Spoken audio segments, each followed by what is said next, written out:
خلاص. خلاص، هي كلها يعني كلها كام ساعة كده ونخش في سنة 2026.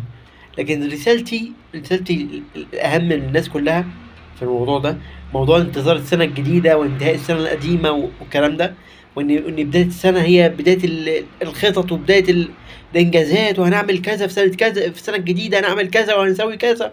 تيجي بعد أسبوعين ثلاثة توقفت كل أهدافك. ده لو أنت نفسك طويل جدا يعني في الموضوع، إنك كده هتيجي في خلال 4 5 أيام هتوقف كل حاجة. تعمل إيه في موضوع زي ده؟ بشكل عام، إحنا مش في سباق مع الزمن، واحنا الزمن لا يحدنا. مفيش حدود اسمها حد زمني. يعني بشكل عام، احنا احنا بشكل عام كبشر المفروض يبقى بداياتنا كلها بدايات. آه بداية من التاريخ اللي انت فيه دلوقتي، مش بداية السنة ولا بداية الشهر ولا بداية الدقيقة 60 من الساعة كذا، أو الدقيقة 00 أو الدقيقة 8:00 أو التمانية بالظبط من الساعة كذا هبتدي كذا.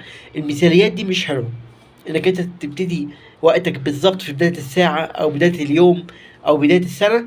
الحاجة دي كلها حاجات سلبية وحاجات مش حلوة. ليه بقى؟ لأن هي مثالية قوي، مثالية جدا. يعني أنا أول ما صحيت من النوم قعدت لي شوية، قعدت على الموبايل، قعدت أقرا شوية وهكذا. أنا يومي فعليا بادئ بصناعة المحتوى الساعة 3 العصر، من حوالي ساعة نزلت 3 فيديوهات. هل أنا المفروض أقول لنفسي يا ده أنا المفروض أبتدي الساعة 12 بالظبط أول اليوم، الساعة 12 بالليل بالظبط أول اليوم أبتدي، أو مثلا 12 الظهر بالظبط لازم أبتدي؟ لأ، ابدأ في أي وقت. في النهاية استمر زي ما أنت، لأن بشكل عام أنت مش في سباق مع الزمن، ولكنك في سباق مع توسيع وعيك وذكائك بمرور الزمن.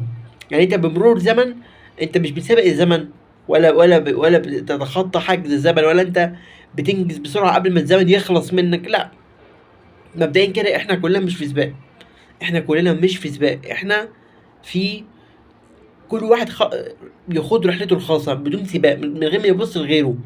إحنا مش في سباق، وإحنا لا نسابق الزمن. إحنا باختصار شديد بنحاول نكون أفضل من السابق بس.